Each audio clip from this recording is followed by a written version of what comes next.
It was a quiet night, one of those rare moments when everything seemed perfect, or so I thought.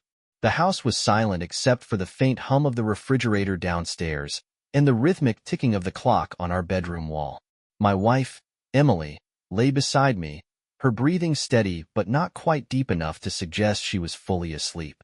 She had been distant lately, distracted by something I couldn't put my finger on. At first, I told myself it was work stress or maybe fatigue from her long hours at the office. But now, as I stared at the ceiling in the darkness, that nagging feeling in my gut refused to go away. I loved Emily more than anything in this world. We'd been married for 7 years, and every day with her felt like a gift. She was kind, intelligent, and beautiful. Everything I could ever want in a partner. Our life together wasn't extravagant, but it was filled with small joys. Morning coffee shared at the kitchen table, lazy Sunday afternoons watching old movies, and late-night conversations about dreams we hoped to achieve someday. But tonight felt different. The phone on her nightstand buzzed softly, breaking the stillness of the room. Emily stirred almost instantly, reaching for it before the vibration even stopped. Her movements were hurried, furtive, as if she didn't want me to notice. I closed my eyes quickly, pretending to be asleep while listening intently. She glanced at the screen, her face illuminated briefly by its glow. For just a moment, I saw an expression I hadn't seen before. Guilt? Fear? Whatever it was, it sent a chill down my spine. Without saying a word, she slipped out of bed and padded silently toward the bathroom, closing the door behind her. My heart began to race. Who would text her at 2 in the morning? And why did she feel the need to hide it from me? Questions swirled in my mind, each one more unsettling than the last. I wanted to trust her. I truly did. But something about this situation felt off. I waited a few minutes, lying there motionless, trying to calm myself. Maybe it was nothing. Maybe it was just a wrong number, or some urgent message from a friend. But no matter how hard I tried to rationalize it, I couldn't shake the unease growing inside me. Finally, unable to bear the uncertainty any longer, I made up my mind. Quietly, carefully, I got out of bed and crept toward the bathroom door. This might have been paranoia talking, or perhaps instinct, but either way, I needed answers. Little did I know, what I was about to discover would change everything. The hallway felt colder than usual as I stood outside the bathroom door, my bare feet pressing against the hardwood floor.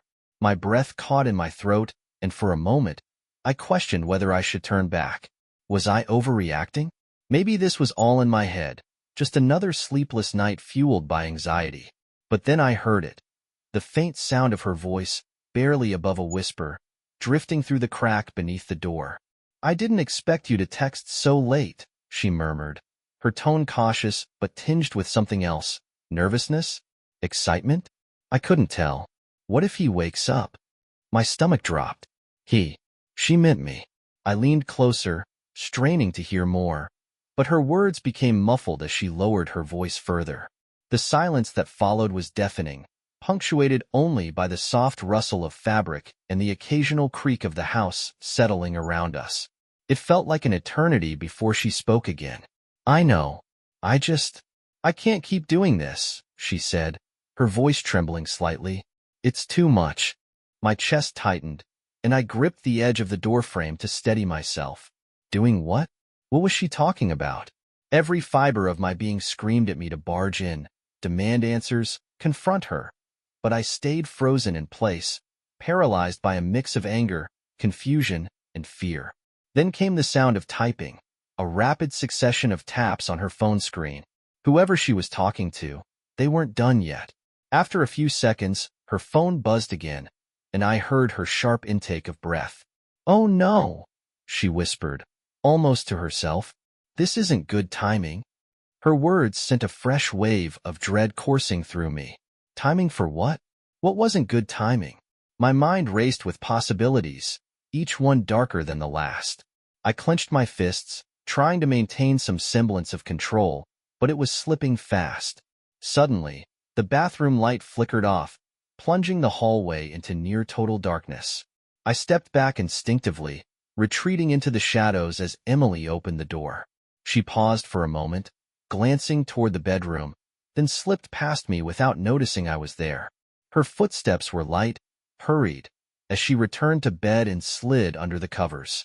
For several minutes, I remained where I was, leaning against the wall, my thoughts spinning wildly. Should I confront her now? Wait until morning? Or maybe pretend I hadn't heard anything at all?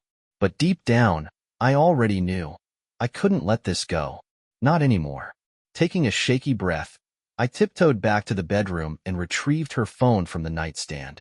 My hands trembled as I unlocked it, using the passcode she'd carelessly left written in a note on her desk months ago. She always joked that I was too trustworthy to snoop. The screen lit up, revealing a string of messages from someone named Jay. And what I read next shattered my world. My vision blurred as I scrolled through the messages, each word hitting me like a punch to the gut.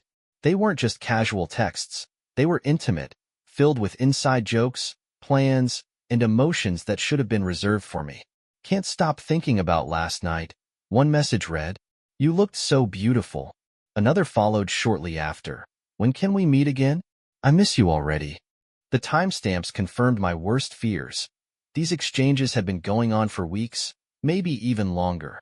And the final message, the one that had woken her up tonight, was the most damning of all. "We need to talk. I think he suspects something." I felt sick. My knees buckled, and I sank onto the edge of the bed, clutching the phone so tightly my knuckles turned white. How could she do this to me? To us? All those years of love, trust, and commitment. Had they meant nothing to her? Emily stirred beside me, oblivious to what I now knew. For a moment, I considered waking her, demanding an explanation right then and there. But as much as I wanted answers, I realized I wasn't ready. Not yet. I needed time to process this, to figure out how to confront her without losing control completely. Carefully, I placed the phone back on the nightstand exactly where I'd found it. Then I lay down, staring at the ceiling once more, my mind racing with questions. Who was Jay? How long had this been going on? And why? Why would she throw away everything we had built together? Sleep was impossible. Every time I closed my eyes, fragments of our life together flashed before me. Our wedding day, lazy mornings in bed, laughter echoing through the house. Those memories now felt tainted, overshadowed by the betrayal lurking beneath them. As dawn broke, casting pale light through the curtains, I made a decision. I wouldn't let her get away with this, not without consequences. But revenge wouldn't come impulsively or recklessly. It would be calculated, deliberate, cold. Because if there was one thing I understood in that moment, it was this. Trust, once broken, could never truly be repaired. And neither could I. The morning sunlight streamed through the curtains, painting golden streaks across the bedroom floor. Emily stirred beside me, her movements slow and unhurried, as if nothing in the world was wrong. She stretched lazily, her arm brushing against mine, and gave me a sleepy smile. "Morning," she murmured, her voice soft and warm, the way it always was when she first woke up. But I couldn't return the sentiment. My jaw tightened involuntarily, and I turned away from her, pretending to focus on the clock. It wasn't that I didn't want to look at her, it was that I couldn't. Every glance at her face felt like a betrayal of my own emotions, a reminder of the lies hidden behind her gentle expression. How could she act so normal after what I'd discovered? Did she not feel any guilt? Any shame? "Are you okay?" she asked, her tone shifting slightly, tinged with concern. I forced myself to nod, keeping my back to her. "Yeah, just tired." I lied, my voice flat. She hesitated for a moment, then reached out to touch my shoulder. "You've been working too hard lately. Maybe take the day off today? We could spend some time together, go for a walk or grab lunch somewhere." Her suggestion caught me off guard. Was this genuine, or was it an attempt to distract me? To keep me close while she continued her secret life with Jay? I clenched my fists beneath the blanket, fighting the urge to lash out right then and there. No, I reminded myself. Not yet. This wasn't the time. "I'll think about it," I said finally, sitting up and swinging my legs over the side of the bed. "I need coffee first." Without waiting for her response, I stood and walked toward the door, leaving her alone in the room. The hallway felt longer than usual as I made my way to the kitchen, each step heavy with the weight of what I knew. I filled the kettle and set it on the stove, leaning against the counter as I waited for the water to boil. My mind was racing, replaying every detail of last night. The whispered conversation, the messages, the way she had slipped back into bed as if nothing had happened. It was all so calculated, so deliberate, and it made me sick. As the kettle whistled, I poured the hot water into a mug and added a tea bag, letting the steam rise and cloud my vision. For a brief moment, I allowed myself to imagine how different things might have been if I hadn't seen those messages. Would I have gone on living in blissful ignorance, believing our marriage was strong and unshakable? Or would the cracks have eventually shown themselves, forcing me to confront the truth regardless? Either way, I realized now that ignorance wasn't bliss. It was a lie. A dangerous, destructive lie that had been festering beneath the surface of our relationship for who knows how long. And now, armed with the knowledge of her betrayal, I had a choice to make. Revenge isn't something that comes naturally to me. In fact, I've always prided myself on being level-headed, rational, even forgiving. But this was different. This wasn't just a mistake or a misunderstanding. It was a deliberate act of deception, a violation of everything we had promised to each other. So, as I sipped my tea and stared out the window at the quiet neighborhood beyond, I began to formulate a plan. It wouldn't be impulsive or reckless. I couldn't afford to let my emotions get the better of me. No, this would require precision, patience, and above all, control. First, I needed information. Who was Jay? Where did they meet? How deep did this affair go? These were questions I couldn't answer on my own, but I knew exactly where to start looking. Emily's phone was the key, and though I hated the idea of invading her privacy further, I also knew it was necessary. If I wanted justice, if I wanted to ensure she paid for what she had done, I needed proof. But accessing her phone again wouldn't be easy. Last night had been a stroke of luck, a rare opportunity born out of her carelessness. Today, she would undoubtedly be more cautious, especially if she suspected I was onto her. Which meant I needed a distraction, a way to occupy her attention while I worked. That's when inspiration struck. "Hey," I called out, raising my voice just enough for her to hear me from the bedroom. "Do you mind running to the store later? We're out of milk, and I thought maybe we could bake cookies tonight." There was a pause before she replied, her voice carrying a hint of surprise. "Cookies? Sure, I guess that sounds fun. What kind do you want to make?" "Chocolate chip," I said, turning back toward the hallway. "Your favorite." When I entered the bedroom, she was sitting up in bed, her hair tousled and her eyes bright with curiosity. "You're full of surprises today," she teased, smiling softly. I forced a smile in return, though it felt brittle and unnatural. "Just trying to shake things up a bit." She nodded, seemingly satisfied with my explanation, and swung her legs over the side of the bed. "Okay, well, I'll head to the store after breakfast. Anything else you need?" "Nope, just the milk," I said, watching her closely. "Thanks." Once she disappeared into the bathroom to shower, I moved quickly. Retrieving her phone from the nightstand, I opened the messaging app and scrolled through the conversation with Jay once more. This time, I paid closer attention to the details, the timestamps, the locations mentioned, the subtle hints about their meetings. One message stood out in particular. "Meet me at the park tomorrow afternoon." Same bench as last time. Tomorrow afternoon. That gave me less than 24 hours to prepare.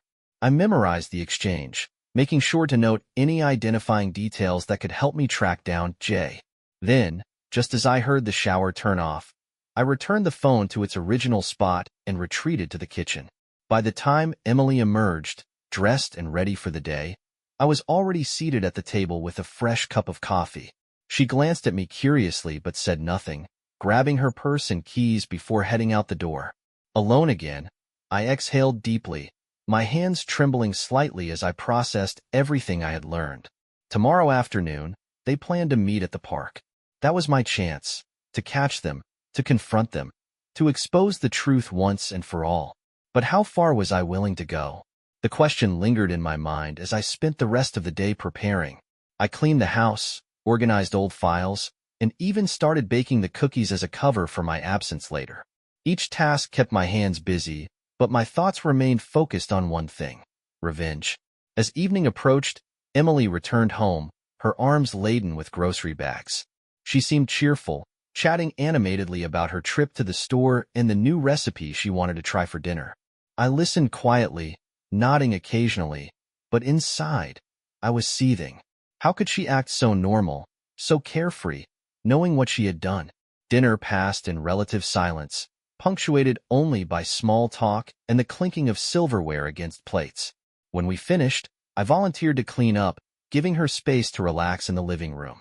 As I washed the dishes, I rehearsed what I would say tomorrow, envisioning every possible scenario and how I might respond. By the time I joined her on the couch, my resolve had hardened. Whatever happened next, I was ready. "Did you have a good day?" she asked, glancing at me over the rim of her wine glass.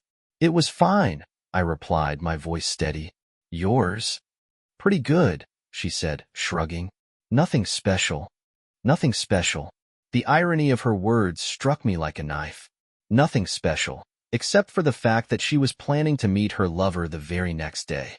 We watched TV for a while, neither of us speaking much, until she yawned and announced she was going to bed early. I nodded, pretending to be engrossed in the program, and waited until I heard her footsteps fade upstairs before moving. Tonight, I wouldn't sleep. Tonight, I would finalize my plan, and tomorrow, I would execute it. Because tomorrow, everything changed. The night stretched endlessly, each hour dragging by like a lifetime. I sat in the dim glow of the living room lamp, staring at the blank television screen as if it held some secret wisdom that could guide me through what lay ahead. My mind was a whirlwind of emotions: anger, sadness, betrayal. But beneath it all was a cold determination. This wasn't just about revenge anymore. It was about closure. About confronting the truth and forcing her to face the consequences of her actions. As the clock ticked past midnight, I began to feel the weight of exhaustion pressing down on me. But sleep was impossible. Every time I closed my eyes, I saw flashes of our life together. The laughter, the shared dreams, the promises we had made to each other. And then those images were shattered by the reality of her betrayal. How could someone who claimed to love me so deeply hurt me in such a profound way? Finally, around 2 in the morning, I decided to move. Quietly, I retrieved my phone from the kitchen counter and opened the Notes app, jotting down key details from the messages I had memorized earlier. The park bench, the time, the cryptic references to their previous meetings. All of it needed to be documented. If things went south tomorrow, I wanted evidence to fall back on. Once satisfied with my preparations, I turned off the light and climbed the stairs, careful not to make a sound. Emily was asleep when I entered the bedroom, her breathing slow and steady. For a moment, I stood there watching her, marveling at how peaceful she looked. It was almost surreal to think that beneath that serene exterior lay secrets capable of destroying everything we had built together. I slipped into bed beside her, lying rigidly on my side, staring at the wall. Sleep eluded me completely, but I didn't care. All that mattered now was the plan. Morning came too quickly. The first rays of sunlight filtered through the curtains, casting long shadows across the room. Emily stirred beside me, groggy and disoriented, before rolling over and giving me a sleepy smile. "Morning," she said softly, her voice still thick with sleep. "Morning," I replied, my tone neutral. She sat up, rubbing her eyes, and glanced at the clock. "What time is your meeting today?" "Meeting. Right." I had mentioned something vague about work obligations earlier in the week, a half-truth designed to give me an excuse to leave the house tomorrow afternoon. "Around 1, I said, keeping my expression calm. "But I'll probably be home by 3. "Okay," she said, nodding absently. "Let me know if you need anything before you go." "I will," I promised, standing and heading toward the bathroom. Breakfast passed in relative silence, both of us preoccupied with our own thoughts. Emily seemed unusually cheerful, humming softly as she prepared coffee and toast. Her demeanor only fueled my resolve. Did she really think she could keep this charade going indefinitely? Or was she simply oblivious to the storm brewing beneath the surface? By mid-morning, I had finished most of my chores, including baking the cookies I had promised. The smell of chocolate chips and vanilla filled the house, masking the tension that hung heavy in the air. When Emily suggested taking a walk to clear her head, I readily agreed, using the opportunity to gather my thoughts and mentally rehearse what I would say tomorrow. "You've been quiet lately," she remarked as we strolled through the neighborhood, the crisp autumn air biting at our cheeks. "Is everything okay?" "Yeah," I said, forcing a smile. "Just tired, I guess." She studied me for a moment, her brow furrowing slightly. "You're sure? You can talk to me, you know?" Her words hit me like a punch to the gut. Talk to her? After everything she had done? The irony was almost laughable. Instead, I nodded and changed the subject, steering the conversation toward safer topics: work, friends, plans for the upcoming holidays. When we returned home, I busied myself with tidying up while she settled onto the couch with a book. By lunchtime, the house was spotless, the cookies cooled and stored in an airtight container. Everything was in place. All that remained was to wait. The hours leading up to my departure felt interminable. I occupied myself with menial tasks, checking and rechecking my notes, ensuring I hadn't missed any crucial details. At precisely 12:30, I grabbed my jacket and keys, announcing that I was leaving for my supposed meeting. "Be safe," Emily called after me, her voice warm and genuine. I paused in the doorway, turning to look at her one last time. She was standing in the kitchen, framed by the soft glow of the overhead light, her expression open and trusting. For a fleeting moment, I wondered if I was making a mistake. If maybe there was another explanation for the messages, some misunderstanding I hadn't considered. But then I remembered the whispered conversations, the secrecy, the guilt etched into every word she had exchanged with Jay. There was no room for doubt. The drive to the park took longer than expected, thanks to unexpected traffic, but I arrived with 10 minutes to spare. Parking a block away, I walked the rest of the distance on foot, keeping my head down and avoiding eye contact with passers-by. As I approached the designated bench, my heart began to race, pounding so loudly I was sure everyone around me could hear it. And then I saw them. Emily was already there, seated on the far end of the bench, her posture tense and alert. Across from her stood a man, tall, broad-shouldered, with dark hair and a confident smirk that made my blood boil. They weren't touching, but the intimacy between them was undeniable. For several minutes, I lingered in the shadows, observing their interaction. Their voices were low, barely audible above the rustling leaves and distant chatter of joggers passing by. Occasionally, Emily laughed, a sound that used to fill me with joy but now felt like a dagger to the heart. Finally, unable to bear it any longer, I stepped forward. "Emily," I said, my voice cutting through the air like a knife. She froze, her eyes widening in shock as she turned to face me. What are you doing here?" The man beside her tensed, his smirk fading as he took a step back. "Who's this?" he asked, glancing between us nervously. "This," I said, my voice icy, "is my wife." The color drained from Emily's face as realization dawned. How did I know?" I interrupted, stepping closer until I was standing directly in front of her. "Did you really think you could keep this from me forever? That I wouldn't find out?" Tears welled in her eyes, but I felt no sympathy. "Not now. Not after everything." "I'm sorry," she whispered, her voice breaking. "I never meant for this to happen." "Save it," I snapped, cutting her off. "You had your chance to explain, to come clean. Instead, you chose lies and deceit." The man, Jay, shifted uncomfortably, clearly unsure of what to do. "Look, man, I don't want any trouble." "Then leave," I growled, fixing him with a glare that left no room for argument. He hesitated for a moment, then muttered something under his breath and walked away, leaving Emily and me alone. For a long moment, neither of us spoke. The silence between us was deafening, broken only by the sound of her quiet sobs. "You destroyed us," I said finally, my voice trembling with barely contained rage. "Everything we had. You threw it all away." "I didn't mean to hurt you," she pleaded, reaching out to touch my arm. I recoiled instinctively, stepping back. "Don't. Just don't." Turning on my heel, I walked away, leaving her standing there amidst the fallen leaves. My chest ached with a mixture of grief and anger, but beneath it all was a strange sense of relief. It was over. The walk back to my car felt like an eternity, each step heavier than the last. My mind was a chaotic storm of emotions: anger, sadness, betrayal, but beneath it all was a strange numbness. I had confronted Emily and exposed her affair, but instead of feeling vindicated, I felt hollow. It was as though the confrontation had drained me of everything I had been holding onto for so long.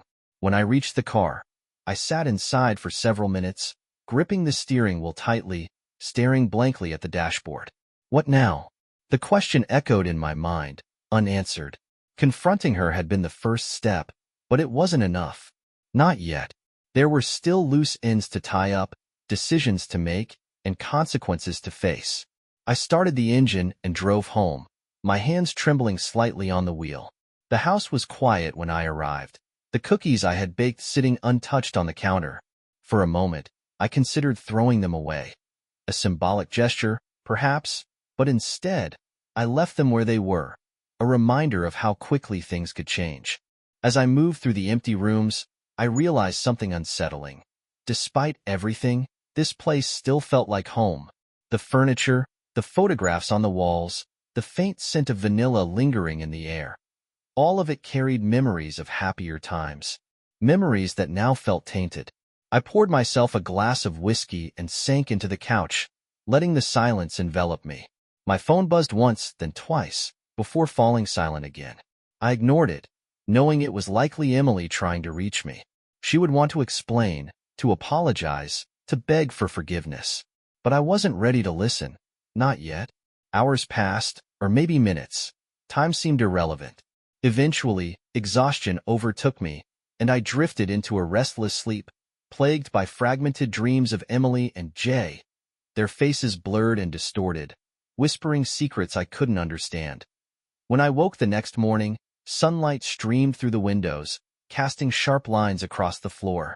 My head throbbed from the alcohol, and my mouth felt dry, but the clarity of purpose returned almost instantly. I needed to decide what came next, for both of us. Divorce.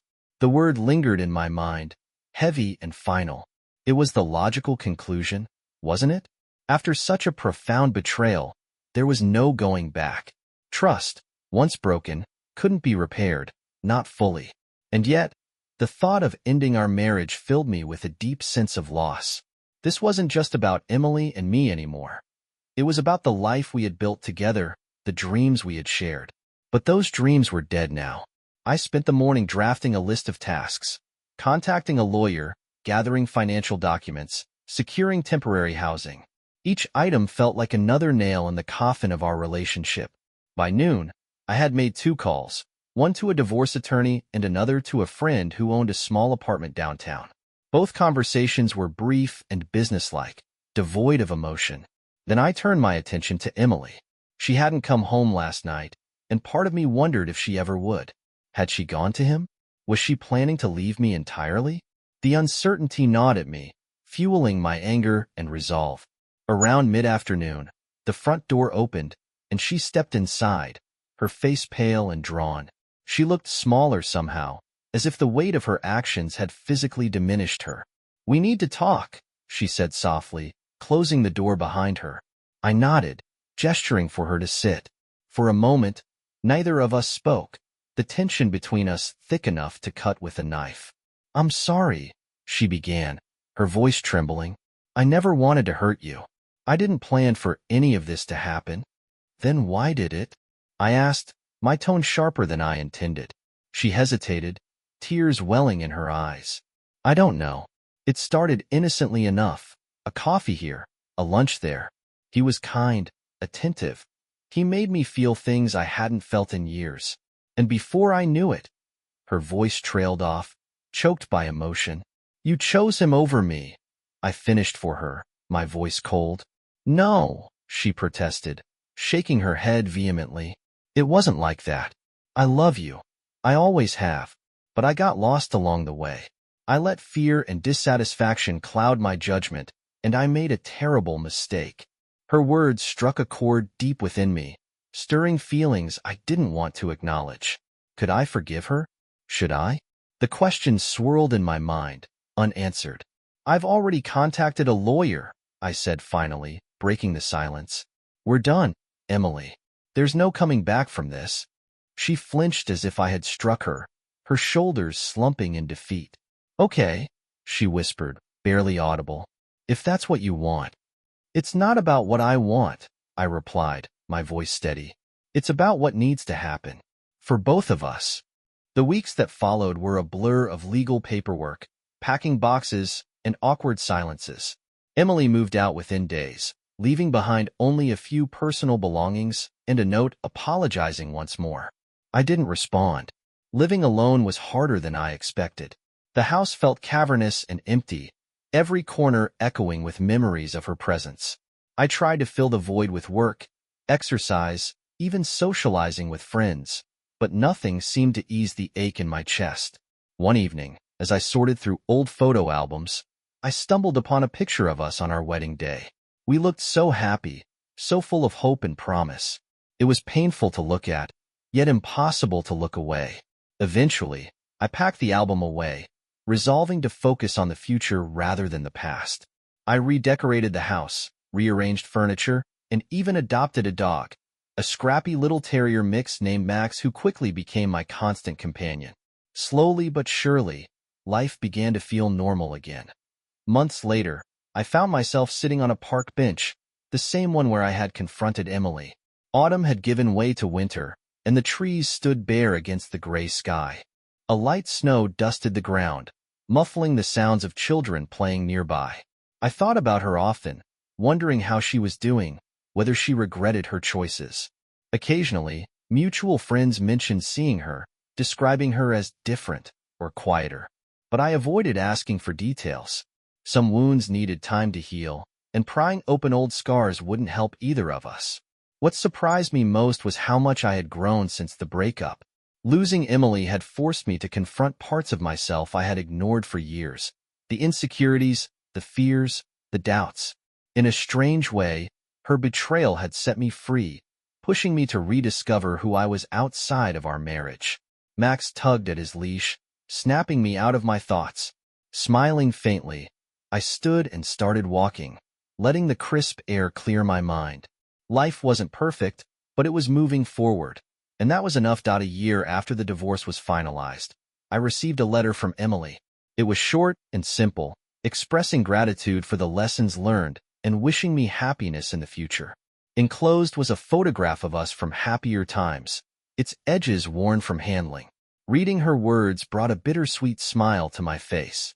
While I didn't harbor hatred toward her anymore, forgiveness remained elusive. Some wounds ran too deep to fully heal. Still, I appreciated the gesture. Tucking the letter and photo into a drawer, I resolved to leave the past where it belonged. That night, as I sat by the fire with Max curled at my feet, I realized something important. Closure wasn't about forgetting or forgiving. It was about accepting that people change, relationships evolve, and sometimes, endings are necessary for new beginnings. And for the first time in a long while, I felt at peace.